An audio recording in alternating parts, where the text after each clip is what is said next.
morning everyone. Kwentuhan po tayo.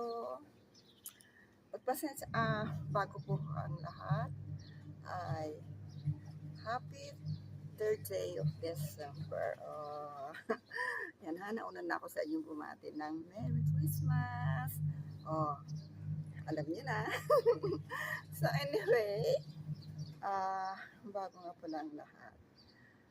Kaya hindi ako nakakapag-upload, kasi pinagbawalan pa po tayo kasi nga yung mata ko kasi tumaas bigla yung grado, and siyempre dun so ginagamit po natin ng ganito sa earphone, malakas po pala ang sa utak natin yan, kaya minsan po ay masakit yung ating head.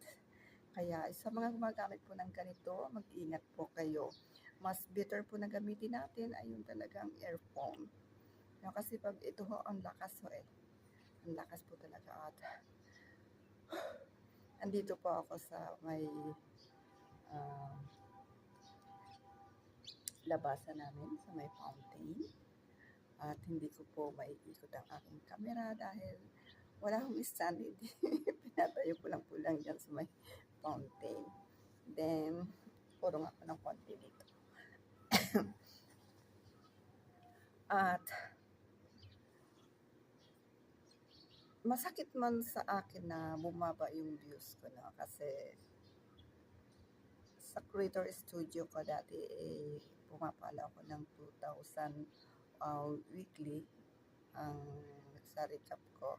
So ngayon nasa 620 na lang po. Paano? Kasi hindi pa naman ho nakakapag-engage. Dahil once na po pumunta ko sa isang online live, hindi ho ako nakakapagtagal. You know why? Yung mata ko po lumuluha. Tulad yan ng sinabi ko, pinagbawalan po tayo ng ating doktor. Then, siyempre,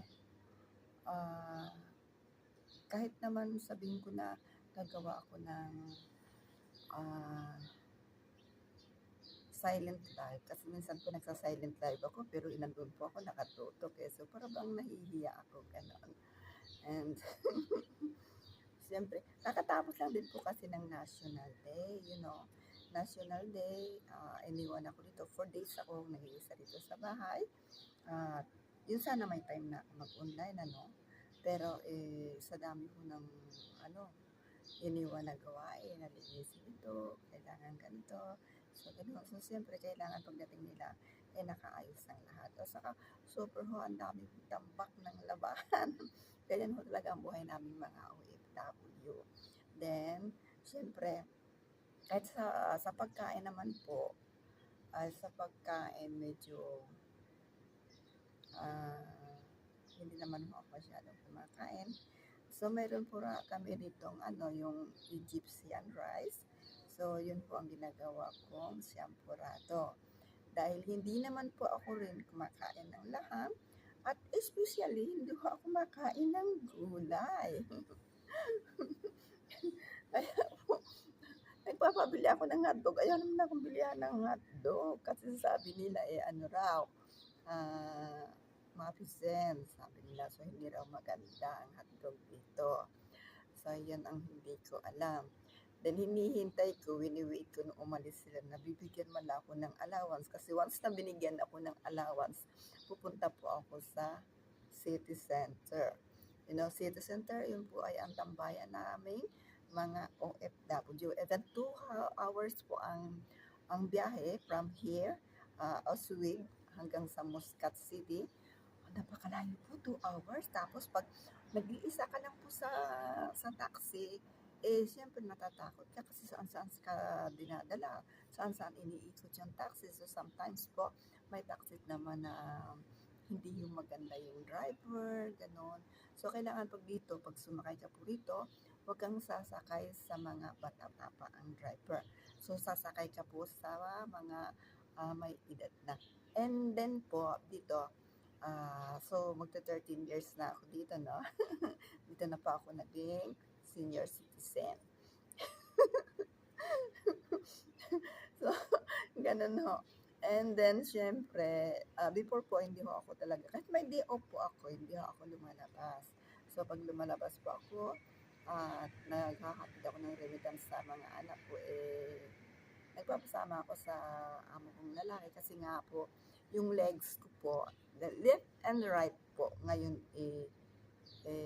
trinay ko kasi kumain ng laham. So, possibly alam ko naman na mayroon talaga akong problem dyan since nasa UAE ako. So, bumalik po yung sakit. So, hindi rin po ako masyadong ah, nakakapaglakad ng malayo. So, makapaglakad man akong malayo, pagbalik ko, ikang na ako. So, at saka dito natanungan nila kung meron akong barkada. Before, meron po, dalawa. Pero yung isa, umalis po pumunta ho ng Saudi. And yung isa po, meron sa Muscat, may sariling mundo naman na siya. Hindi ho siya masyado nagme-message na sa akin, ganun. So, kumbaga sa akin, kaya nga tinanong nila ako, meron ka bang kaibigan dito? Sabi ko, wala. Sabi ko, mas better na wala kang kaibigan kasi kung magkaroon ka ng kaibigan, nakapareho mo lang Pilipina. Wala eh.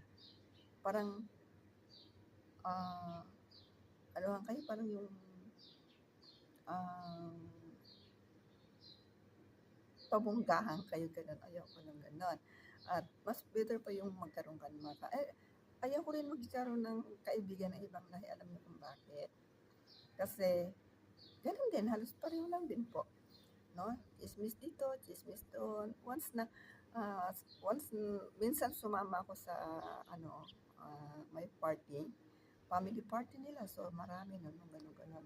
So, may dala akong phone, balik dalawang phone ko, no, before. Then, yung isa gustong gumamit ng phone ko, hindi ko siyempre pinagamit dahil may load yun. Ay kung tumawag sa province nila, so paano niya sa akin babayaran? So alam mo nang sinumbong niya sa amo niya, sabi niya, dalawa daw ang phone ko, ganun, ganun, ganun. Sabi ko, so what? Kung dalawang phone ko, hindi naman siya ang bumibili.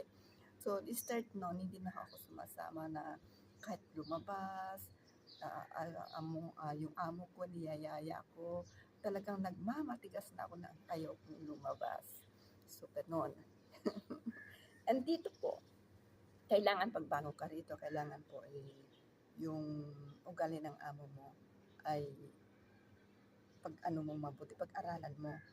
Kasi pag hindi mo pag-aralan ang ugali niya, diyan po kayo mag-aaway. Ano nga po. So, kailangan, huwag ka pong magkikwento ng buhay mo. Huwag ka magpapakita ng mga picture mo na naka-short kasi masama sa kanilang, kung nakita na naka-short na ang picture mo ganon, masama na po ang tingin nila sa iyo. So, huwag kang magbibiro. Pag dito po, pag biro sa kanila, ayun po ay totoo. So, how many times po ako nagbiro? Nasabi ko dito sa joke. Sabi niyo, no, no, no, don't make a joke. Sabi niya ganun. So, don't start nun. Hindi na ako humimik. Hindi na ako nagkikwento. Then, ang masakit pa, last birthday ko, humingi lang ako ng cellphone kasi yung cellphone ko nga ay nag-crack na. So, ang sagot sa akin, ay no money. So, sumama ang loob ko noon. Then, kinabukasan, meron naman silang telepono na bago. Binilan yung anak niya. Hindi man lang niya sinabi na, please wait. Bilhan ko muna yung anak ko dahil syempre, estudyante, college na. Ay, doon po sumama ang loob ko. So anyway guys, yan po ang kwento ng aking buhay dito sa Muscat, Oman. Yan, 13 years na po ako dito. So anyway, thank you very much for watching.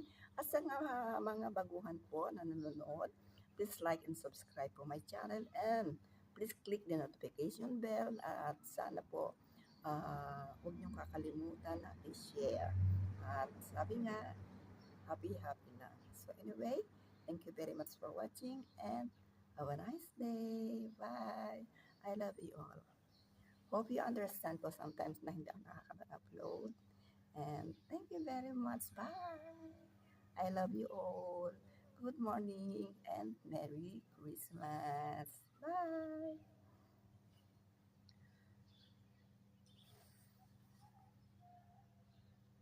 Tagal.